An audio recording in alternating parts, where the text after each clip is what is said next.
Hej og velkommen til. Jeg vil på opfordring fra nogle stykker fra RC Galleri lige lave en lille video, der viser hvordan at man lodder stik og ledninger på den rigtig nemme måde. Det er der mange der har spurgt efter, og jeg kan se at der er mange der har lidt problemer med det. Men vi tager det stille og roligt. Det eneste man sådan lige skal bruge, det er selvfølgelig loddekolb. Her der er en model, en 25 watt, den er måske sådan lige underkanten, og 30 watt, det er faktisk rigeligt. Desuden så skal der bruges noget loddetind. Der bruger jeg en billig loddetind fra Biltema. Bare ganske almindelig loddetind. Så bruger jeg en bedetang. Jeg har en lille spidsstang, som jeg bruger med et elastik på. Så er der en pen. Det er fuldstændig ligegyldigt hvilken pen det er. Den bruger jeg til, når jeg skal have det hele loddet sammen her, så skal jeg bruge et eller andet for lige at holde det væk fra bordet af, så det ligger stabilt. Og så er man også fri for at brænde huller ned i bordet, når man sidder og laver sådan noget her. Man skal tænke sig en lille smule om, fordi man sidder med en loddekolb, der er rimelig varm. Det kan man godt brænde hul i både bord og sine fingre med. Men jeg sidder med et DIN handstik. Der er to poler på, en plus og en minus, og hvis man kigger rigtig godt efter på bagsiden af stikket, det er den side af stikket man skal lodde på. Det er den side med de kort ben på. Der er to sider på det. Der er siden som skal ind i hunden, og så er der den side der skal loddes på, som kommer fra ESC eller lignende. Den side med hunden på, den skal man altid huske, at den skal man have til at sidde på batterisiden, så laver man ikke noget der kortslutter, mens man har noget med strøm at gøre. Men på bagsiden, på den korte side, der sidder der to små mærker. Det er helt umuligt at se det her, men der står altså et lille bitte plusmærke hernede, og et lille bitte minussymbol også. Og det er faktisk ud fra dem, at man skal lodde på. Hvis man kigger rigtig godt efter, så kan man se, at de sidder en lille smule forskudt heri. De sidder ikke helt midt i, og vi bruger selvfølgelig den plads, der er for at lave stikket så smalt som overhovedet muligt. Det er bare lige sådan nogle små ting, som jeg har gået og lært lidt mig selv her. Men jeg vil prøve at gøre det her stik her klar til at lodde på den nemme måde. Jeg har bare valgt lige at tage en enkelt ledning, da at to ledninger, det er selvfølgelig den samme procedure. Men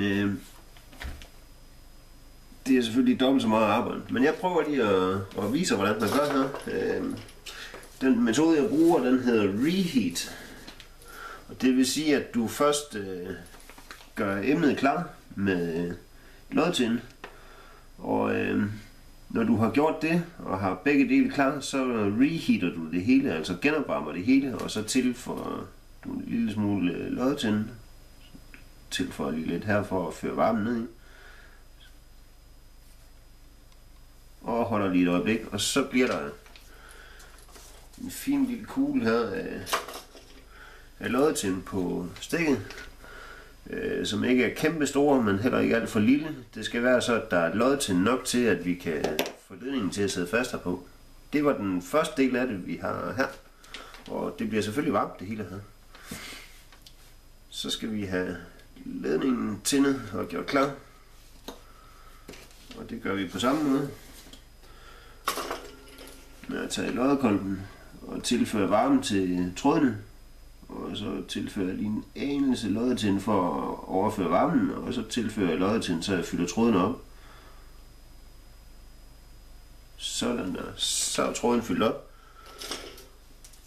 Og nu behøver jeg faktisk ikke at bruge mere loddetind for at kan få min lodning her til at hænge rigtig godt sammen og lave en rigtig god forbindelse på. Jeg tager lige stikket og sætter i igen her. Sådan der, og der har vi loddetind, som vi tilføjer lige før, og jeg har ledningen med loddetind her. Så sætter vi lige ledningen her henover, hvor vi skal have den tilføjet. Nu skal man lige huske, inden at man gør det her, hvis den her enden her, nu er den løs her ved mig, men hvis den sidder fast på en ESC eller lignende, ligesom her, så skal man altså huske, at sit krympeflex, det skal du have på nu, eller så er det helt umuligt at gøre, og så kan du godt glemme det, så skal du starte forfra igen. Den skal du have ned over ledningen, fordi ellers så kan du ikke få den ned til stikket nu, og den sætter jeg lige på her, bare for at vise jer, hvordan man gør. Trækker den ned. Jeg ved godt, jeg kan pille den af i den anden ende, men vi prøver lige at lodde den her. Så tilfører vi noget varme her til ledningen, og venter til, at den går ned i stikket hernede. Den kommer stille og roligt der, tror jeg. Gjorde den ikke? Jo, det gør den. Og så slipper vi det. Og så lader vi den lige køle lidt af. Det kommer stille og roligt. Ledningen den bliver en lille smule varm, men det er ikke sådan, at man brænder fingrene på. Sådan, så hænger den fast her. Så kan man se,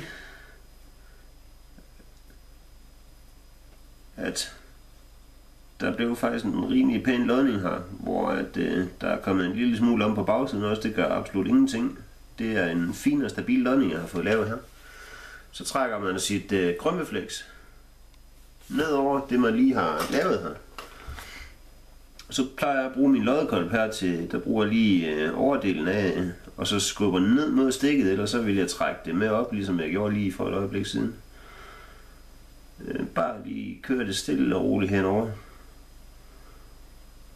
Ikke for meget af gangen, og heller ikke for længe af gangen. Så smelter det stille og roligt krympeflexen. Eller det smelter det jo egentlig ikke, det varmer det bare, så det krymper, og så limer det fast på den måde. En rigtig god krympeflex, der skulle der gerne være noget lim på indersiden af den, som gør, at du har en meget, meget tæt samling af det. Sådan. Så laver man en rigtig god og solid lodning her. Det gør man selvfølgelig bare det samme med den sorte ledning her til minusen, ned på minuspolen, og er det et hundstik, så er det selvfølgelig helt omvendt. Det eneste man skal huske på, det er, hvis man får nogle batterier, hvor der ikke er nogen DINs, eller man ønsker at skifte sin stik til en anden type på batterierne, så skal man nøjes med at klippe den ene af gangen, og gerne starte med at klippe den røde af først. Klip den af, hvor du har isoleringen med af, så den ser sådan der ud i enden. Så afisolerer du den, mens du holder den anden væk, og laver den her færdig, og kommer krympeflex på stikken, så er du helt sikker på, at du ikke kortslutter hele landet i batteriet, og det går rigtig, rigtig stærkt, hvis det er nogle store lipoer eller sådan noget, du bruger.